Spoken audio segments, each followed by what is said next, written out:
Were there multiple perpetrators in the Brian Koberger case? That is the accusation, for lack of a better word, that a lot of creators on TikTok are arguing right now based on the Sutton report. So let's go over it and let's talk about why or why not it's true.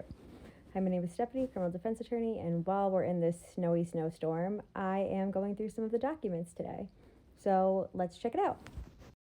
So now where are these people getting this? Well, this is in the prosecution's response to Dr. Turvey's reports. Now, we haven't seen the full and complete of Dr. Turvey's rationale or reasoning, and Dr. Turvey was going to be an expert that was called by the defense team.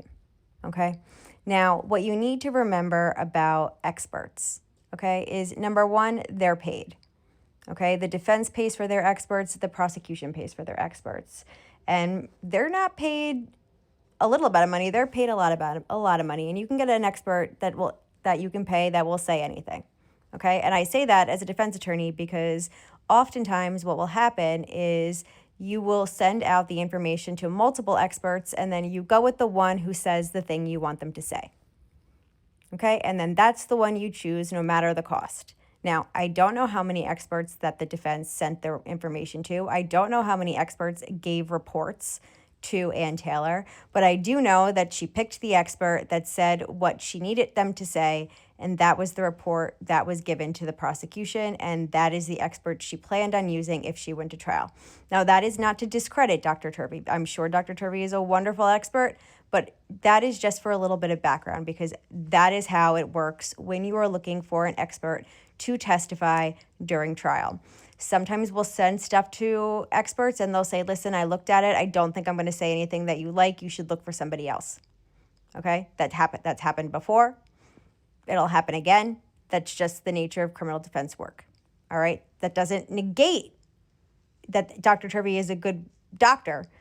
I'm just giving you the reality and the truth of the facts. When you're going through litigation, you are going to want to find someone who's going to say what you want them to say. You're not going to go with someone who's going to say, nope, Brian Koberger did this. He's the one who did it. Only one person committed this crime, because that would not cast a reasonable doubt to a jury, right? You want someone who's going to go up and say, it is not reasonable to think that Ethan would have remained in his bed after waking up or being awake while Xana was being attacked in front of him. The evidence and context begins to suggest the evidence of a second attacker. This issue will be addressed in a later section of this report. You would want someone who would say that, right? Because that casts reasonable doubt. You would also want someone to say at least 2 suspects were involved in this attack. This is indicated by the fact that multiple weapons were used against Kaylee, the multiple types of lethal force were used against Kaylee, and that Ethan and Xana appear to have been attacked at the same time. This is inconsistent with the state's theory that these crimes were committed solely by one individual. You, as a defense attorney, would want someone who said that, right? You would want someone who said that because that casts doubt on the prosecution's case. That doesn't make it true. It makes it a battle of the experts and which expert is more reliable. Now, not knowing anything about Dr. Turvey and not knowing anything about Sutton, let's read what Sutton says.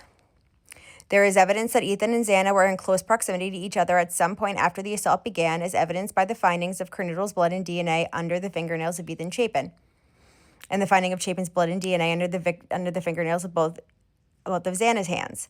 One assailant could contain 2 people in close proximity to each other, especially if the assailant is armed. That sounds reasonable also, correct? A single perpetrator can certainly use more than one weapon and can use multiple types of lethal force. Also sounds reasonable, right? So now what happens in these situations is that this goes to a jury, and a jury makes a determination about which makes more sense, coupled with the rest of the information presented in the case, the rest of the evidence. Coupled with these 2 experts' opinions and the remaining evidence presented in the case, which expert opinion fits the rest of the evidence? Was there another DNA on the sheath? Was there another DNA sample present on the sheath that led to another victim, led to another suspect? No. No. Was another person's car seen on camera? No. Okay. Was another person's cell phone pinged 25 times driving past or in the vicinity of that house over the course of a few months? No. No. So, in conjunction with the rest of the evidence, among the other things that I did not mention, which makes more sense? And that's what a jury would have to decide. And again, I don't know how many experts Ann Taylor talked to because, again, I know how a defense attorney works because I am one. And you are going to find an expert who is going to say what you want them to say. That is how it works in a criminal courtroom and in a criminal case. She might have talked to 5 or 6 experts, and this is the one expert that said what she wanted them to say, so this is the expert that she retained. That doesn't make him a bad expert. It just makes him the 1 out of 6 that said what she wanted them to say, and that's the one she picked. Without seeing this man cross-examined, you can't put stock in what he has to say. Because you don't know on what basis he's making these assumptions. You can't take this and run with it and say, well, Dr. Turvey said there was more than one person. Okay, well, Sutton said that there wasn't. What makes this person less credible than this person? Just because this person says something that you like and this person doesn't? That's not how this works. Neither of these people withstood cross-examination. So don't just grab this and run with it, because I'll just grab this and run with it. And then we're both talking out of our asses. The evidence points to a sole perpetrator. The evidence points to Bryan Kohberger committing this crime. It was then the job of the prosecution to prove it, which they didn't have to do because he pled guilty.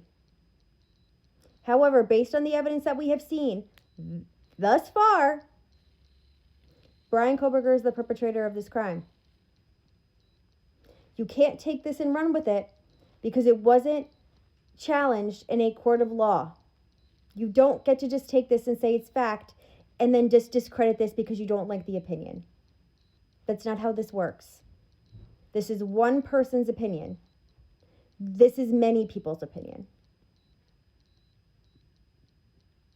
I hope that clears some things up. If you have questions about it, leave them in the comments. I will be happy to answer them. But trust me when I tell you, if anybody knows how expert witnesses work, it is going to be someone who is a criminal defense attorney and has interviewed more experts than you possibly can count in the history of her career. Okay? I'm not saying that to minimize anybody else's experience, but I know how this works.